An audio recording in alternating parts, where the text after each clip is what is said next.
नमस्कार, उत्तराखंड की खबरों में आपका स्वागत है। मैं हूं आपके साथ आकाश। अब देखते हैं खबरें विस्तार से। शिकारपुर गांव में सोमवार को जांच करने पहुंची स्वास्थ्य विभाग की टीम के साथ गांव वालों ने अभद्रता और गाली गलौज करते हुए टीम को गांव से भगा दिया और साथ ही टीम को चेतावनी भी दी कि अगर दोबारा गांव में आए तो लाठी डंडों से पिटाई की जाएगी। डरी सहमी स्वास्थ्य विभाग की टीम भागकर पीएचसी लढौरा पहुंची और पीएचसी प्रभारी को पूरी जानकारी दी, जिसकी सूचना एएसडीएम रुड़की और आला अधिकारियों को दे दी गई। वहीं गांव वालों का आरोप है कि आशा कार्यकर्ताओं के कारण गांव में कोरोना फैला है। जो घटना है, स्वास्थ्य विभाग की टीम जो पॉजिटिव केस आए हैं उनके घर पे गए थे टेस्टिंग के लिए कि जो बच्चे बुच्चे उनके घर में लोग हैं उनका टेस्टिंग किया जाए। बट क्या हुआ, जब ये लोग टेस्टिंग के लिए गए वहाँ पे लोगों ने लाठी डंडे निकाल लिए थे मारने के लिए और मतलब कि बहुत अभद्र तरह के व्यवहार किए गए, हमारे साथ गाली गलौज की गई थी कि कुछ गुज्जर समाज के लोग हैं उन्होंने बहुत उल्टा सीधा बोला था कि तुम लोग के साथ ऐसा करा जाएगा वैसा करा जाएगा, कि आप लोग यहाँ पे सबको पॉजिटिव निकाल रहे हो, हमारा गांव ऐसा कर दिया, भूखे मार रहे हो, तुम लोग ऐसा कर रहे हो ऐसा कर रहे हो कि कुछ नहीं है, हमें कोई नहीं कुछ हो रहा है। और लोगों के मतलब कि बहुत अभद्र तरह के व्यवहार किया गया हमारे साथ। क्या घटना घटी आपके साथ? मार पिटाई पर? हाँ, मार पिटाई पे लोग उतर गए थे, हमारे साथ धक्का मुक्की भी किया गया वहाँ पे। आपने जान बचा के हाँ, हमने जान बचा के भाग के आ गए वहाँ से। हाँ, हमने सभी अपने जो चिकित्सक अधिकारी हैं सबको बोला, हमने अवगत करा दिया है वहाँ पे कि हमारे साथ ऐसे ऐसे घटना हुई है। बाकी उन्होंने कहा है कि बाकी हम आगे कार्रवाई कर रहे हैं। अब हम गाँव अब अपना वापस जा रहे हैं वहाँ से, गाँव से। हमारी टीम जो आई थी वो पॉजिटिव जो आ रखे हैं उनके घर वालों की सैंपलिंग करने के लिए आई थी, इसलिए हम सैंपलिंग करने के वहाँ पे गए थे उनके घर पे। तो उन्होंने ये बोला कि हम नहीं करा रहे हैं। मैंने कहा जो रह गए हैं वो तो करा लो, कि नहीं हमें करानी नहीं है, तुम उनके गुजरों के घर में जाके देखो, वो तुम्हें बताएंगे। उसके बाद उन्होंने हमारे साथ गाली गलौज करना शुरू किया और डंडे वंडे मारने के लिए निकाले और तुम्हें अपने पैरों पे नहीं जाना क्या? अच्छा, हम यही सुनने के लिए आए हैं क्या? तो फिर आप वापस वहाँ से भागे जान बता? हाँ, फिर आना पड़ा हमको। अच्छा, अगर आप वहाँ रुकते तो आपके साथ क्या घटना हो सकती थी? वो हमें ख़त्म करते या मारते फिर डंडों से। हमारी ये शिकारपुर गांव में सैम्पलिंग टीम के द्वारा सैम्पलिंग की जा रही थी 4-5 दिन से, और आज भी सैम्पलिंग टीम हमारी गई शिकारपुर, लेकिन उनके द्वारा मुझे दूरभाष के द्वारा भी बताया गया कि उनके साथ गांव वालों ने अभद्रता की है। तो उसके संदर्भ में हमने एएसडीएम साहब को इन्फॉर्म कर दिया गया है।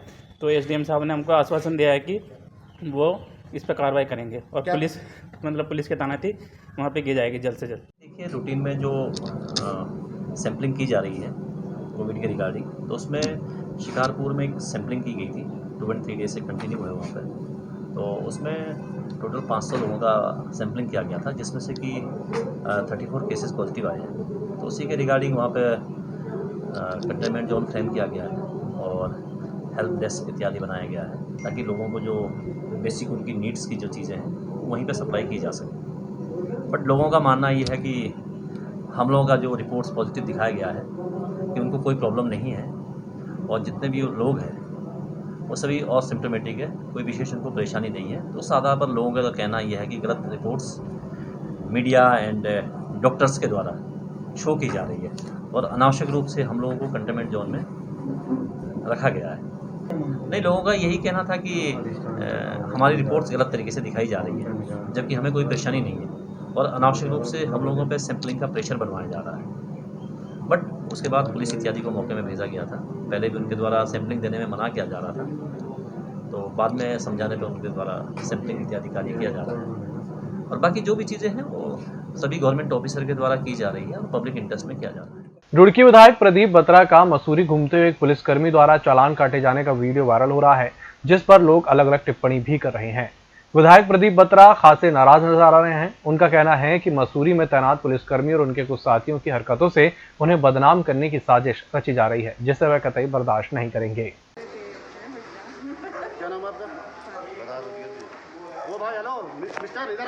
पूरी स्टोरी में कहीं भी मैं बिना मास्क के नहीं हूँ, हर जगह मैंने और मेरे परिवार ने मास्क पहना हुआ है। वो ज़बरदस्ती उलझ रहा था, हम लोग घूम रहे थे वहाँ पे। परिवार के साथ जब आदमी जाएगा तो मैं सोचता हूँ कि वो किसी भी विवाद में नहीं पड़ना चाहेगा। वो घूमने के मूड से गया, माइंड फ्रेश करने गया, पहली बात तो ये। और दूसरी बात ये कि सबने मास्क पहना हुआ, तो मेरा चालान गलत किया गया, झूठा चालान काटा गया। तो मेरा पुलिस से आग्रह है कि मेरा चालान कैंसिल करा जाए और जो 500 रुपये मेरे से दंड लिया गया, मेरा दंड वापस किया जाए। लेकिन मसूरी का मीडिया वहाँ मौजूद था और 2 कैमरे आगे 2 कैमरे पीछे वहाँ रिकॉर्डिंग हो रही थी। तो पूरी रिकॉर्डिंग आप देखिए और मसूरी के मीडिया से मेरा अनुरोध है कि पूरी पिक्चर दिखाएं पुलिस छोड़ दिखाएं, तभी सही बात पता लगेगी कि क्या हुआ। अहम तो मेरी हार है कि मैं पैसे फेंक रहा हूँ, ये कर रहा हूँ, वो गलत है। क्योंकि जब मेरे चालान बिना मतलब कि झूठा चालान अगर इतना करा जाएगा तो आदमी इरिटेट तो होगा ही, और जब झूठा चालान काटा जाएगा तो आदमी पैसे भी ऐसे ही देगा। तो मैं उसको प्यार से तो दूंगा नहीं पैसे कि जेब में रखूँगा उसके पैसे। तो मैं समझता हूँ कि मेरा झूठा चालान किया गया, चालान मेरा कैंसिल करा जाए, मेरे 500 रुपये वापस करा जाए। सरकार में है, सरकार को मालूम है कि पुलिस अगर झूठे चालान करेगी तो पब्लिक का क्या होगा, और पब्लिक के साथ ऐसा बर्ताव करेंगे। मैं एक आम आदमी की तरह वहाँ पर घूम रहा था, और फिर बाद में मैंने उसको बताया कि विधायक हूँ। तो मैं समझता हूँ कि तब भी उसको समझ नहीं आया, तब भी मिसबिहेव से बात करी और उसने मेरा चालान काटा। लालकुआं कोतवाली क्षेत्र अंतर्गत पुलिस ने शमशान घाट के पास जंगल से 3 युवकों को 2 बंदूकों और 1 तमंचे के साथ गिरफ्तार किया है। पकड़े गए आरोपियों के पास से जिंदा कारतूस और खोखे भी बरामद हुए हैं। गिरफ्तार किए गए 2 आरोपी बिंदु खत्ता के रहने वाले हैं, जबकि एक पंतनगर की चकफेरी कॉलोनी का रहने वाला है। टीम को कल शाम सूचना मिली लेट आवर में कि 3 लोग हैं जो बाइक पे हैं और वो शमशान घाट के पास असलों के साथ हैं और किसी बड़ी घटना घटने की फिराक में। इस सूचना पर हमारी टीम ने वहाँ घेराबंदी की। घेराबंदी करने के बाद उन लड़कों को पकड़ा। तो तीनों लड़कों के पास से 2 12 बोर की बंदूकें, 1 315 बोर का तमंचा और भारी मात्रा में कारतूस बरामद हुए हैं। उन लोगों को गिरफ्तार करने के बाद थाने लाए और नियमानुसार मुकदमा पंजीकृत किया करके उनको जेल भेजा जा रहा है। कौन-कौन लोग, कितने लोग शामिल थे, कहाँ के रहने वाले हैं? इसमें 3 लोग बेसिकली मिले हैं, जिनमें एक सूरज नाम का लड़का है, ये पंतनगर का रहने वाला है, एक गंगा है और एक प्रताप, ये हमारे बिंदु खत्ता के रहने वाले हैं। जनपद टिहरी गढ़वाल के देवप्रयाग विधानसभा के कीर्तिनगर सरकार द्वारा स्वरोजगार और कृषि के लिए ग्रामीण क्षेत्रों में लोगों को जागरूक करने के लिए विभिन्न योजनाएं चलाई जा रही हैं, जिससे लोग अपने बंजर खेतों में कृषि कर स्वरोजगार को अपना सकें। लेकिन विधानसभा देवप्रयाग के तहसील कीर्तिनगर ग्राम पकड़िया पोस्ट बड़ोन में कृषि कार्य कर रहे गरीब काश्तकार परशुराम पालीवाल ठेकेदार की हनक का शिकार हो गया। क्योंकि आज सरकार अपनी मनमुटाव का कारण ये जो जेसीबी वाला ये डागर कुठार का जो नेगलिजेंस, ये जो बहुत ही अत्याचार और बहुत ही गलत व्यवहार दुनिया का साथ करदन और मैंने ज़्यादा अत्याचार करी। सरकार पर ध्यान दो, ये तो मैंने बार बार बोली कि ये नेटर वो तो लिखे पेड़ में जो फसल को क्षतिग्रस्त कराए पेड़ सामने पर खड़ो जो पेड़ उठा घुमो लोगों के साथ अत्याचार करने वालों नेगी जी डागर कुठार का तुझन यहाँ पर मुंशीगिरी कर दन खिलेगी जो मेरे पेड़ फसल को नुकसान कराए, क्या कारण की पूरी मिट्टी पूरी मेरू शेरू जो दब चुकी। जरूरी नहीं रोशनी चिरागों से ही हो, बेटियां भी घर में उजाला करती हैं। इन्हीं पंक्तियों को सार्थक किया है रुड़की की एक बेटी ने, जिसने मायानगरी मुंबई में अपनी पहचान से रुड़की का ही नहीं बल्कि पूरे उत्तराखंड का गौरव बढ़ाया है। दरअसल रुड़की के हनुमान कॉलोनी के रहने वाले पत्रकार सुरेंद्र वर्मा की 2 बेटी और 1 बेटा है। बड़ी बेटी मुस्कान वर्मा लंबे समय से बॉलीवुड और साउथ की फिल्मों में अपनी अदाकारी के जलवे बिखेर रही हैं। मुस्कान वर्मा अब तक Malayalam film Maria journey of love, Hindi film जहर और स्टार भारत पर आने वाले कार्यक्रम राधा कृष्ण में नजर आ चुकी हैं। आने वाले समय में जियो स्टूडियो में फिल्माई जा रही फिल्म इंस्पेक्टर अविनाश में मुस्कान रणदीप हुड्डा और उर्वशी रौतेला के साथ नजर आएंगी। उनके पिता वरिष्ठ पत्रकार सुरेंद्र वर्मा ने बताया कि बेटी ने उनका नाम रोशन किया है, वह गौरवान्वित महसूस कर रहे हैं। और मैं अभी एक शो कर रही हूँ इंस्पेक्टर अविनाश मिश्रा, और एक एल्बम करके आई हूँ मनाली में। मुझे बॉम्बे में 4 साल हो गया और 4 साल में मुझे सबसे पहले टाटा स्काई का ऐड मिला था। उसके बाद एक सीरियल मिला राधा कृष्णा, स्टार भारत पे आता है जो, अभी मैंने वो छोड़ दिया क्योंकि उसके बाद मुझे एक फ़िल्म मिल गई थी साउथ की, वो रिलीज़ नहीं हो पाई, अभी कुछ प्रॉब्लम हुई होंगी। उसके बाद मैंने एक राकेश सावंत करके डायरेक्टर हैं जो राखी सावंत के भाई हैं, उन्होंने एक पिक्चर बनाई है विश पॉइज़न, उसमें मैंने काम किया है। उसके बाद अभी इंस्पेक्टर अविनाश मिश्रा जिसमें रणदीप हुड्डा जी काम कर रहे हैं और डायरेक्टर हैं नीरज पाठक, उर्वशी रौतेला और काफ़ी बड़े एक्टर्स उसमें काम कर रहे हैं। अभी जस्ट मैंने एक मनाली में शूट किया है एल्बम का, जो 9XM पे आएगा, MTV पे आएगा और अभी रिलीज़ हो जाएगा। काफ़ी ऐड भी मिले हैं आपके? हाँ, अभी जो मैंने एक ऐड किया है जापान का, उसमें मिक्सी कुकर ये सब का ब्रांड का ये सब शूट किया है, जस्ट अभी किया है रिसेंट। यहाँ पे सब देख रहे हैं, मेरे मॉम डैड मेरे भाई बहन बहुत खुश हैं, बहुत एक्साइटेड हैं, सभी लोग मुझे बहुत कांग्रेट्स कर रहे हैं। मुझे बहुत अच्छा लग रहा है ये सब देख के कि मैं अपने मॉम डैड का सपना पूरा कर पा रही हूँ। मैं जब छोटी थी तो मैं टीवी में जब देखती थी तो मेरा मन करता था कि मैं भी ऐसे डांस करूँ, मैं भी ऐसे ही आऊँ टीवी पे, बट जब ऐसा कोई भी सीन नहीं था कि मैं जाऊँगी। मेरे डैड भी बहुत ही बोलते थे कि नहीं इसमें काम नहीं करना है। उसके बाद पता नहीं अचानक से क्या हुआ, उनको लगा कि इसको जाना चाहिए।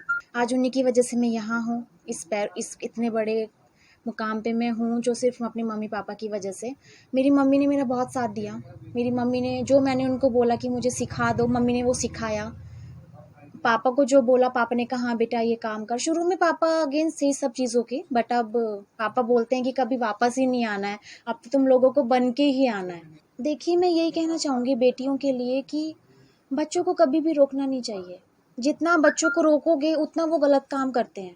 आप जितना बच्चों के साथ दोगे, बच्चों को अपना फ्रैंक बनाओगे, बच्चों से सारी चीज़ें बांटोगे, उनसे बातें सुनोगे, बच्चे उतना अपना मन की आपसे सारी बातें सुनाएंगे। आजकल ये जितना माहौल ख़राब हो रहा है, इसमें से कई पेरेंट्स ऐसे हैं कि बच्चों को दबा के रखते हैं, उनकी बातों को, उनको बाहर नहीं निकलने देते। तो वो सोचते हैं कि हम कुछ अलग करें, इसलिए ये माहौल ख़राब है मेरे हिसाब से। तो पेरेंट्स को बच्चों के साथ बहुत फ्रैंक होना चाहिए, जैसे मेरे मॉम डैड हैं। मेरे को बहुत बहुत खुशी होती है और बहुत अच्छा लगता है कि बेटी मेरी इस मुकाम पे है। हाँ, मेरे हिसाब से तो फ़र्क नहीं करना चाहिए बेटे और बेटियों में, दोनों को एक निगाह से देखना चाहिए। हाँ जी, बहुत। मैं तो दौड़ दौड़ के जा रही हूँ जब भी कोई बताता है ना कि वहाँ बैनर लगा आपकी बेटी का, वहाँ लगा है, भाग भाग के जाती हूँ। बहुत खुशी हो रही है, बहुत ज़्यादा। मैं खुद टीवी पे देखती थी कि जो मेरा सपना है वो मैं कुछ नहीं कर पाई, तो मेरी बेटी में देख रही हूँ मैं अपने सपने। बहुत खुशी मिलती है मुझे, बहुत ज़्यादा। कोरोना महामारी के चलते बीते वर्ष की तरह इस वर्ष भी 15 जून को बाबा नीम करोली महाराज के धाम कैंची में विशाल भंडारे का आयोजन नहीं हो सका। आज से 3-4 साल पहले बाबा के धाम में हजारों की संख्या में प्रसाद ग्रहण करने के लिए लाइन में लगे हुए रहते थे। मंदिर में भक्तों के प्रवेश पर रोक के चलते सड़क मार्ग से ही लोग बाबा को नमन करते हुए दिखाई दिए। ऐसा 57 साल में दूसरी बार हुआ है जब कैंची धाम में विशाल भंडारे का आयोजन नहीं हो सका। पूर्व में ही कैंची धाम का वार्षिकोत्सव कार्यक्रम न होने की घोषणा के बावजूद कैंची धाम में मंगलवार को सुबह से ही पड़ोसी राज्य उत्तर प्रदेश के साथ ही नैनीताल, हल्द्वानी से श्रद्धालुओं के पहुंचने का सिलसिला शुरू हो गया था, लेकिन उन्हें आश्रम के बाहर और अंदर मौजूद पुलिसकर्मियों ने भीतर प्रवेश नहीं करने दिया।